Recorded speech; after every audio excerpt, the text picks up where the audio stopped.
咁咧，我今日我點解會食呢個產品？其實呢個產品咧，我10年前有人介紹我嘅。當時個朋友嚟到咧，就好簡單咁講俾我知，淨係話食乜乜乜好。咁我當然聽完之後，哇！骨同肉嘅山番神丹咧，仙丹嚟㗎，睇得片多我哋。咁嗰陣我成餐飯我走咗㗎，我話冇裝載，亦都佢冇深究，冇而家香港有公司介紹我哋呢啲產品，原來係咁仔細嘅，係而家先有呢個效果。所以今晚嚟聽嘅人最好帶住明白離開，唔好好似我當年咁不明不白走咗啦。因為呢10年嚟咧，我自己屋企人都發生好多事嘅。18年我爸爸第2次中風走嘅，21年我媽媽就係癌症復發走嘅。咁就我太太就係我出院前月初走嘅，全部都係癌症嘅。咁原來出到院嚟到公司知道呢個產品原來係幫癌症中風嘅人，即係我就係一個中風嘅人啊。咁而家先知道啫，後悔都嚟唔切嘅，當時自己唔去了解。咁而家講緊我點解會食啲產品咧？咁喺上年我係做一個唔好意思。我係嚟自星光組織堂哥團隊嘅吳庭耀，自我介紹下先嚇。咁我講講我上年點解會中風啦？咁我係做一個中港車客運司機。咁1月29號嗰日咧，就喺粉嶺嗰啲站等客嘅時候咧，突然間右邊頭係劇烈嘅頭痛。咁去到醫院，我朋友嚟到幫我報好警，送咗北區醫院，醫生了解過當時我個病徵。跟住又下定論啦，喂，你腦入血喎，咁我就係好迷糊啊嘛，你知唔知㗎？我知我頭痛咯，即係講啦。好啦，咁跟住又半昏迷狀態，就係聽到有事，佢喺隔離話點，係咪醫院有病房啊？又北區醫院又病理嗰個意思啦，淨係聽到咁嘅嘢。咁直至我知道俾人搬嚟搬去，又做啲乜嘢我都唔清楚啦。當我醒翻之後，就見到我屋企人，我細佬就話：阿哥，你瞓咗10幾天㗎啦，咁我先知道原來佢話你之前插晒管啦，開頭幾個窿喺頭頂，咁跟住就後面好多血架包包咁攞出嚟，咁我都唔知㗎啦，我就醒翻就知道，我話醒咗咯，滿面胡鬚咧個胡鬚佬，但係我自己未試過咁長胡鬚嘅，咁知翻之後，咁醫生佢哋當然見我醒咗就埋嚟啦，測試你啦，叫咩名啊？咁你知唔知自己邊度啊？慣性嘅呢啲原來。咁問你又試右手右腳，左手左腳啦。試咗啲嘅4支，原來半邊身係冇得反應㗎。左邊身係冇晒，離開咗你嘅。你會發覺身體唔係你自己嘅，淨係右邊身係你。人有事嗰陣時，身體唔係自己嘅。咁當時都未知呢啲產品嘅。咁我醒翻之後，半邊身喐唔到，咁淨係喺床度攤喺度，即係坐喺度，乜都有人服侍你啦。專業乜都唔好講啦，因為只有醫生護士幫你嘅啫，你自己做唔到任何嘢。咁直至2個月後，2月中我醒翻，我好記得2月10號年初一。咁我應該2月16、7號即係醒翻嘅。去到3月1號轉我醫院，因為我醒咗啦，就由 ICU 嘅威爾斯轉咗去威爾斯嘅後勤基地沙田醫院啦，嗰度屬於療養同等復原嘅，做物理治療都喺嗰邊嘅。咁生咗去咗之後，咁跟直至1個月喺沙田醫院，4月初我姐姐同我而家嘅推薦人阿 Gina， 好多謝佢，同我姐姐識幾十年㗎啦，識咗我30年，但係經常都講啦，識30年唔係代表識咗好耐啊，因為失散咗20年嘅。咁佢就同我姐姐攞咗去醫院俾我。一攞嚟，咦？隻產品就係呢隻嘅，就係我10年前知道嗰隻嘢嚟。咁我覺得即係其實我醒翻嚟講唔到嘢，就係用眼神望咁。跟住我家姐同佢兩個度得啦，食。咁出於對佢哋嘅信任，因為我家姐冇嚟我攞毒藥俾我食嘅，反正我都喐唔到，我想死㗎。佢俾我食，我早啲走咯，咪擺落口食咯，得就得啦。以前嗰個話糖尿病，點解依家中風都叫我食嘅？唔知咩嚟嘅。咁食啦，食咗1個禮拜後又講唔到嘢，到嗰日同啲朋友微信嘅時候，啲朋友話：喂，你好翻晒？我話咩好翻晒啊？我瞓喺床度喐唔到喎，唔係喎，把聲好翻晒喎。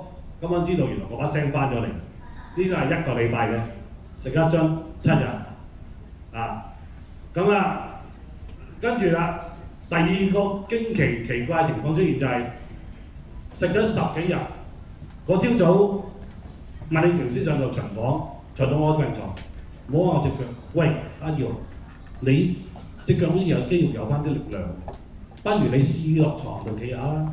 咁望住佢哋，我企親都跌咗之前係一企落跌緊。咁我話唔驚啦，阿張 Sir 同我兩個一人扶你一邊，你企落床睇下。咁佢扶住我嘅時候一落，哇！我居然企到喺度。好啦，咁啊，嗰個刻10幾日，嗰朝其實好奇怪㗎啦。正常人咧，而家大家坐喺度冇事咧，係感覺到四肢健全喺我感覺嘅。我嗰陣時係失去嗰陣時係冇感覺嘅，但係嗰日10幾號咧，瞓醒覺，咦，師弟翻晒嚟喎，大師兄喺度，全部翻晒嚟喎，正啊！周星馳電影有講，即係嗰啲感覺，我當時 feel 到啊，周星馳點解做到呢個表情同埋呢個感覺出嚟，就係呢種感覺，翻晒嚟啦。嗰朝我可以喐到手指，腳又可以抽動到，之前係唔得嘅。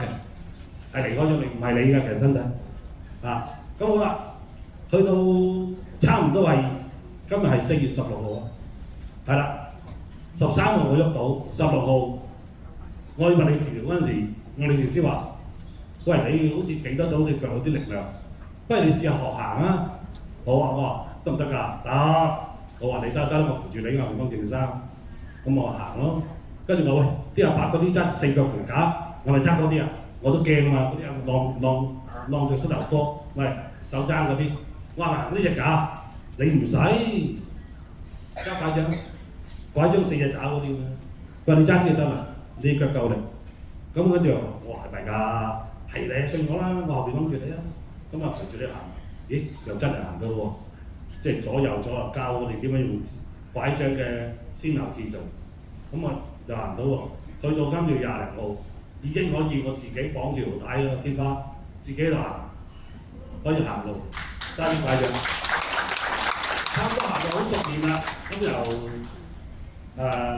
治療師就話你差唔多可以唔使綁，就自己喺度慢慢咁滑晒地下，好似考車牌咁，左轉右轉，跟住地下行啦。你自己行到邊個位你向左邊轉，因為佢有個扣住㗎嘛。跟住你試咁行，之後行到喎。望出門口望呢度啦。咁啊，去到5月底6月初開始，佢哋啲推我哋上落嗰啲醫護助理嗰啲叫 ISS 公司嘅，幫手推病人去上落做運動嗰啲嘢嘅。因為日日都見到你哋，日日都嚟見，好熟。咁啊見到話，喂，阿庭耀啊，你幾時出院啊？我幾時出院？你覺得我出院？唔係啊，我哋睇你狀態，你真係可以出院㗎。咁跟住我話唔出院就，我話好啲先。但係迫於無奈，去到6月初咧，我太太就喺屯門醫院一個門探我，佢自己癌症喺度醫療緊。咁啊6月初走咗。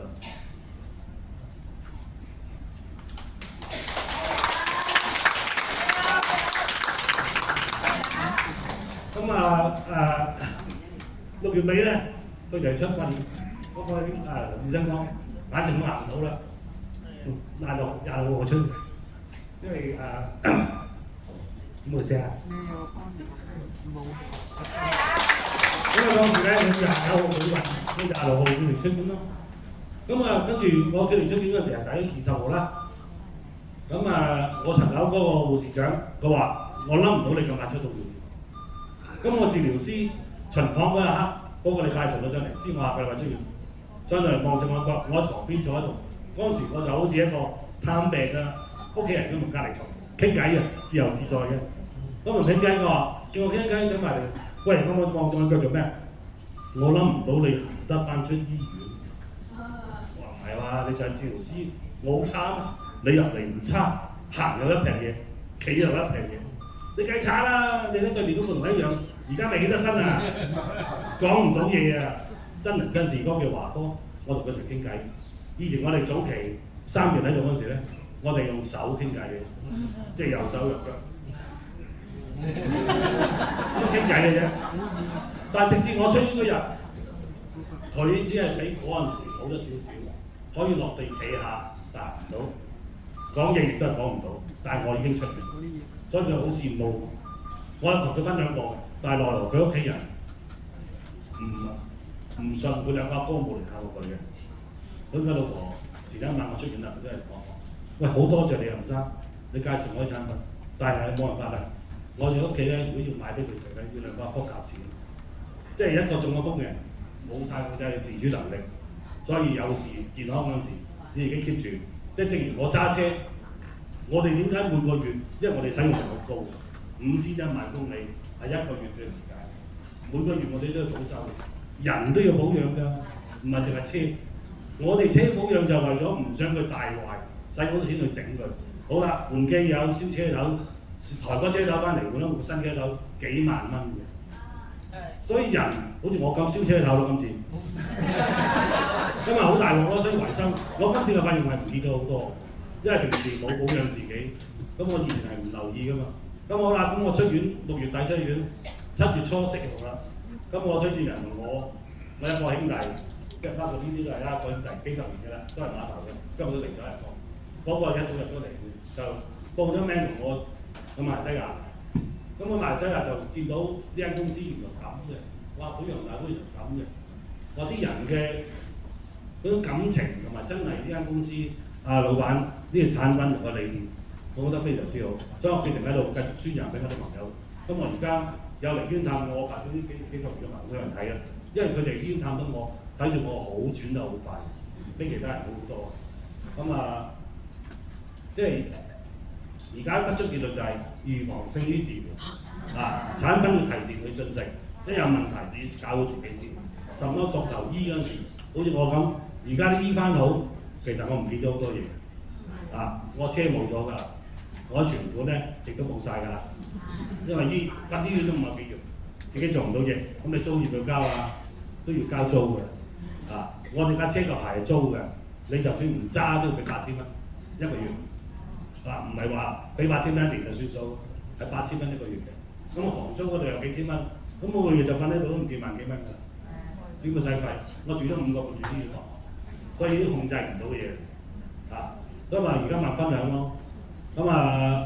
我覺得呢間公司產品係食好咗我嘅，我繼續分享俾我啲朋友身邊嗰啲。冇理佢嚟唔嚟都好，我只係分享。但係大家記住呀，自己唔係太了解嘅時候，多啲去了解俾入嚟嘅人，未實服用嘅時候，多啲了解。我當年就係唔信佢啊，因為嚟嗰個都係啱做，佢分享嘅嘢好少，淨係得糖尿病個案俾我聽。中風嗰啲冇提過，癌症冇提過，腳痛冇提過，咁點幫屋企人將嗰啲唔講？所以大家多啲嚟了解，就算今日聽唔晒，有機會再嚟咯，聽多次。因為呢度啲人講嘅嘢全部真事，真人真事，我哋唔係作古仔出嚟。